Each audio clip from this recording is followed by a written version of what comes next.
Just a heads up guys, all variants of the Kemove 61 are going to be on sale for up to 20% off on Amazon.com from March 1st through March 7th. There's also a coupon on the Amazon page for $15 off for the Kemove 64-66 I'm reviewing in this video. All of this is linked in the description below. Alright, you guys seem to like the optical switch keyboards. I personally feel like I've grown out of them. I've moved on to the world of custom high-end switches. I'm an elite now, sorry, but you guys still like the optical switches. So here is another video about a keyboard with Gateron Optical switches, but this one is very different and very noteworthy in comparison to some of the previous ones that I've talked about. Kemove recently sent me the Diaria DK61, you guys seem to like that. I made 2 videos about it and they've done very well for my channel, and now they've come through with one of their newest keyboards, the Kemove 64-66. That's what it's called.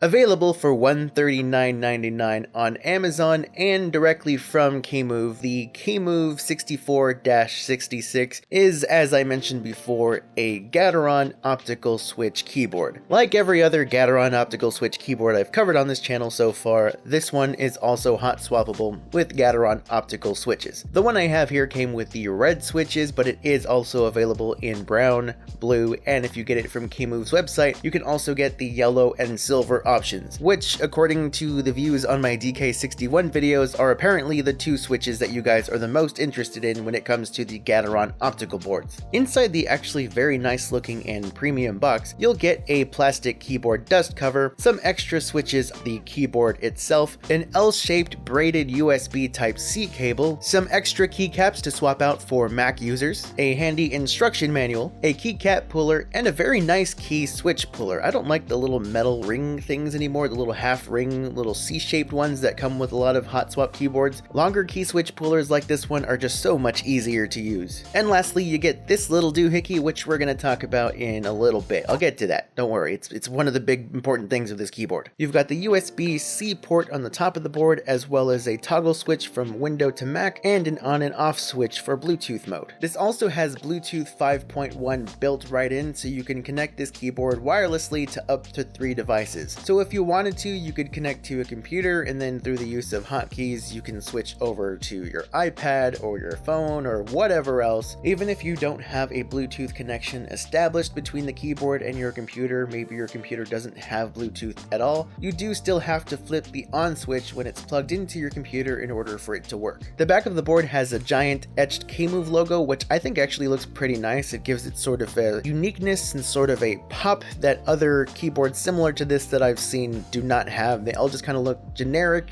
and the same. This simple design choice, even though it's on the back of the board and you're never going to see it when the board's on your desk, it just kind of makes it look nicer and makes it feel a little more premium. As you might notice from looking at this board, it is not a traditional 60% keyboard. You actually have dedicated arrow keys toward the bottom right corner of the board. Anytime you can get a small form factor board with dedicated arrow keys, that is always a huge plus. And so already I like this keyboard above the DK61, GK61, SK61, and all of those. Yeah, they have ways of implementing arrow keys through the function key or secondary layers, but there's just nothing quite like having dedicated physical arrow keys directly built into the board. I really like the way they were able to smoosh in those arrow keys as well as a built-in delete key, because a delete key is very important. Last year I reviewed the Blitzwolf BWKB1, and it was one of my favorite boards last year. It kept the 60% form factor as well as having arrow keys, but it was kind of weird because they had the question mark on the right side of the up arrow, and it takes a lot of getting used to. With this board, they were able to keep the question mark on the left side of the up arrow simply by changing the right shift key from 1.75U on the Blitzwolf to a 1U, so it's the same size as a normal key. By doing this, they were able to get the question mark in the right place,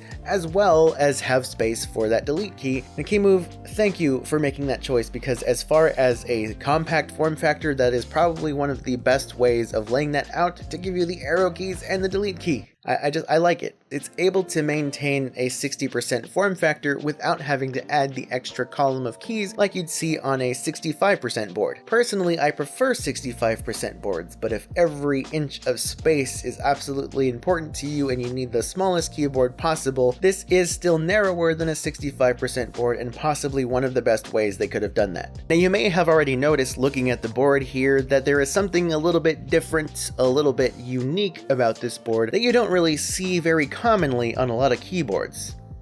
Take a look. Do you know what it is? That's right, the delete key is a trash can. That's cute.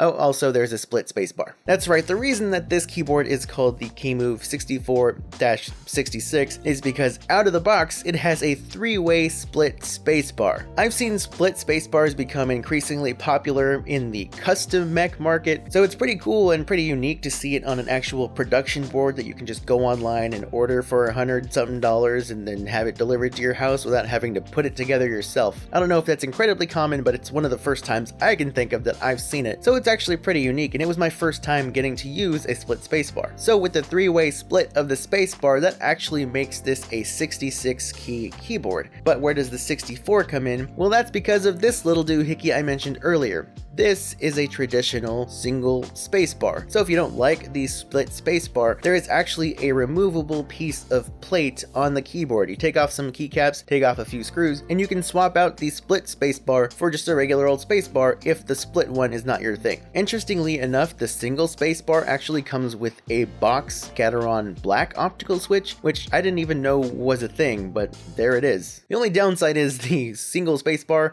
sounds awful.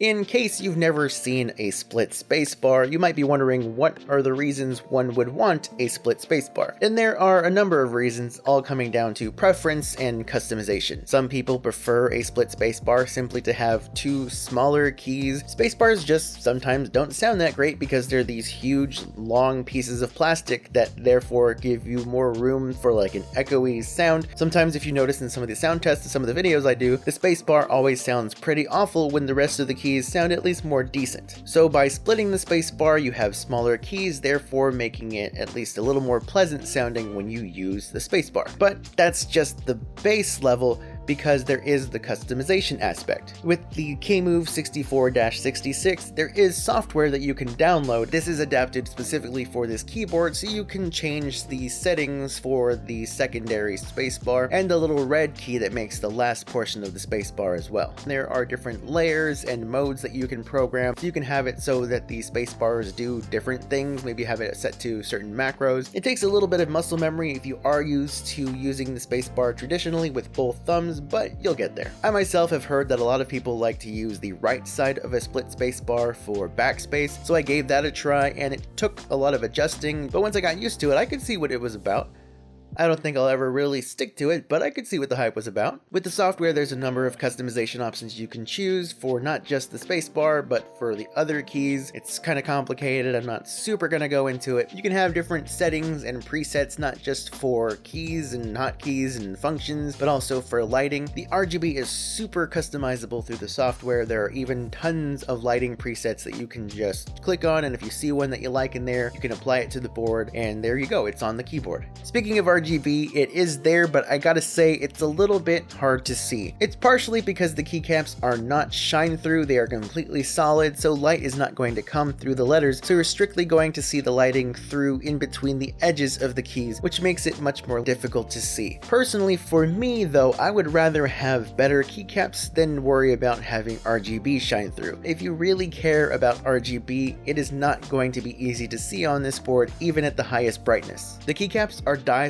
sublimated PBT keycaps. They are fairly thick. They remind me a lot of the SK61 keycaps, for example. This one is black with gray keycaps and the red accents on the escape and delete key, as well as the rim around the edges of the case. And then there's the Sakura version, which is pink and white with green accents. I think it looks pretty nice. Like I said, this is hot-swappable with Gateron Optical switches. So if you're new here, basically what that means is that the PCB, that's the circuit board of the keyboard, it has little infrared infrared sensors built in where each key goes, the optical switches have a little piece of plastic that comes out at the bottom of the stem. By pressing the switch, the piece of plastic comes down and blocks the infrared sensor, registering a key press. That means that this board is not swappable with other types of switches at all. No cherry switches, no kale, no tangerines, no creams. None of those popular switches you may hear about on the internet are going to work because those use metal pins to connect to the board. This does not have the slots for those metal pins. It is strictly for Gateron optical switches.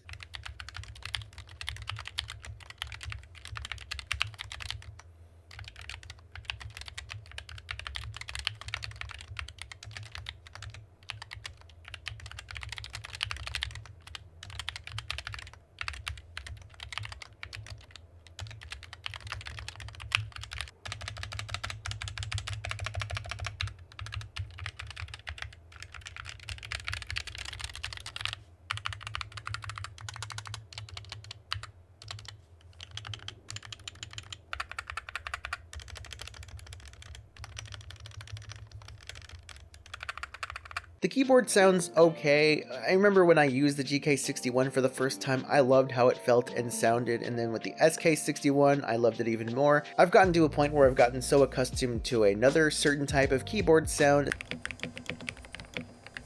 that these optical switch keyboards don't do it for me anymore personally, but they do still have a satisfying, light, kind of airy feeling, crispy touch when it comes to typing on them, especially with the linears. They're just really smooth. The stabilizers on the board aren't terrible. They're definitely not the worst that I've encountered. I think with the higher pitched, thinner sound of the optical switch boards, it's just kind of harder to separate the stabilizer sound from the natural sound of the board itself. There is some rattle there in the stabilizers, but that could be modded pretty easily, especially with this being a hot swap board. You could take the time to take the stabilizers out and mod them if you want. I'm not going to explain that. You can look that up if you're interested, but it is at least an option, and if you decide not to do that, they're not the worst stabilizers in the world. They do seem to be factory lubed from what I could see. The scary thing is that single space bar sounds absolutely terrible, and as you might be able to see here, it is also factory lubed, so I don't really know how much lube they used or what kind of lube they used, but it doesn't seem to be doing the trick, does it? All in all, I would say that the Kemove 64-66 is a winner when it comes to optical switch keyboards. I know I'm going to get questions in the comments like, should I choose this or the DK61 or GK61 or whatever? I would say go with this. It has the nicer aesthetics with the thick DSA profile keycaps and the colorful accents, but most importantly, it has the dedicated arrow keys. It has the delete key, which, believe me, until you don't have a dedicated delete key anymore, you don't realize how much you use a delete key. And aside from those very important differences that give this board the advantage over those other boards, you've got the same switch type options. I also know I'm going to get comments asking which switch you should get, and I'm going to tell you right now, it's all preference. And if you're new to this and you don't know what your preference is yet, if your primary use for this is going to be gaming, just go with any linear switch. You probably won't notice a huge difference. And that's going to do it for me, folks. That's the board, that's the keyboard. Bottom line for an optical switch keyboard is I like it. It's one that I would recommend. And I'm not just saying that because they sent it to me. I don't have to tell you that it's good just because I got sent it. That's my honest opinion. It's not a board I would personally choose over some of the other boards I have that don't use optical switches. But if you're into those optical switches like a lot of you seem to be, I'd say you might want to turn your eyes onto this one. It is more expensive than a lot of those other options, but for good reason. Alright, if you like this video, you can watch another keyboard video right here, or an old portly video here about like a game or something. It's old. I'm gonna put an old one there. Just watch it and cringe.